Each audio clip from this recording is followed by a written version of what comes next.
Pedro é frequentemente citado pela Igreja Católica como o primeiro Papa, o fundamento sobre o qual a Igreja de Roma foi edificada. Essa crença se baseia, principalmente em uma interpretação específica de Mateus, capítulo 16, versículo 18, onde Jesus diz: Tu és Pedro, e sobre esta pedra edificarei a minha Igreja. No entanto, à luz da verdade evangélica, essa interpretação merece ser analisada cuidadosamente à luz das Escrituras. Em primeiro lugar, ao examinarmos o texto original em grego, notamos que Jesus usa dois termos distintos: Petros, que significa pedrinha ou pedra, móvel, e Petra, que significa rocha ou fundamento sólido. Assim, a rocha mencionada por Jesus não se refere à pessoa de Pedro, mas à confissão de fé que ele acabara de fazer: Tu és o Cristo, o Filho do Deus vivo. É sobre esta confissão, e não sobre um homem falível, que a Igreja de Cristo é edificada. Além disso, a Bíblia não dá qualquer indício de que Pedro tenha assumido um papel superior ou de liderança central sobre os demais apóstolos. Pelo contrário, em Atos dos Apóstolos, capítulo 15, vemos que Tiago, e não Pedro, é quem preside o Concílio de Jerusalém. Isso demonstra que a liderança na Igreja primitiva era colegiada, com Cristo como único cabeça. Quanto à ideia de Pedro como o primeiro Papa, é importante notar que o próprio apóstolo rejeita qualquer tipo de veneração ou autoridade divina atribuída à sua pessoa. Em Atos, capítulo 10, versículo 26, quando Cornélio tenta adorá-lo, Pedro responde: Levanta-te, eu também sou homem.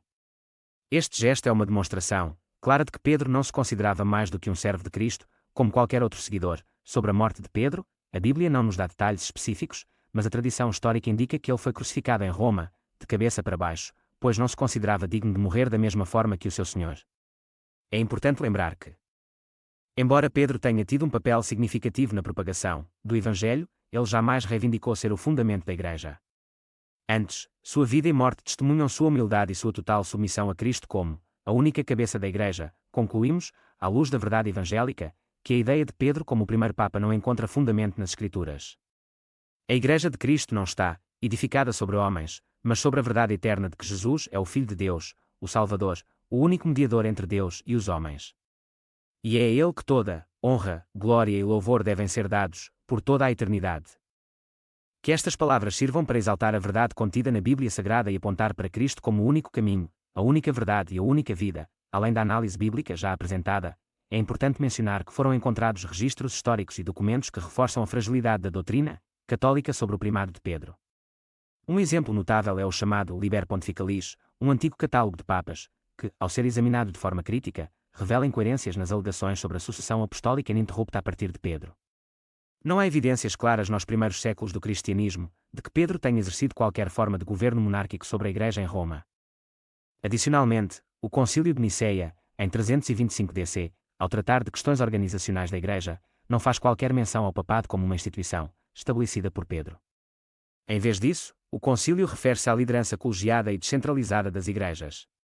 Isso demonstra que a ideia de um Papa com supremacia universal é uma construção posterior, e não uma prática dos apóstolos ou da Igreja primitiva.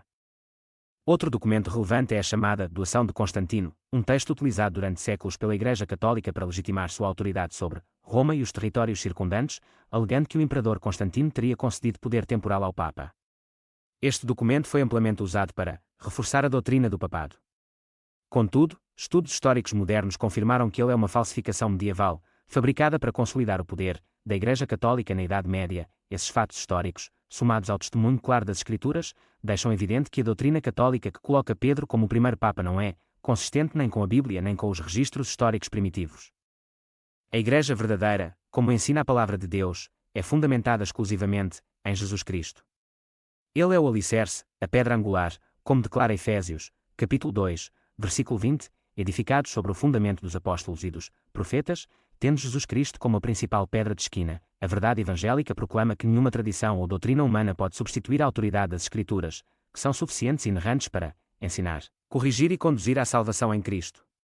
Qualquer ensinamento ou prática que não esteja em conformidade com a Bíblia deve ser rejeitado, pois a Palavra de Deus é a única regra infalível de fé e prática. Assim, fica claro que a doutrina do papado não tem base bíblica nem respaldo histórico confiável. Pedro não é o fundamento da Igreja, Jesus Cristo é.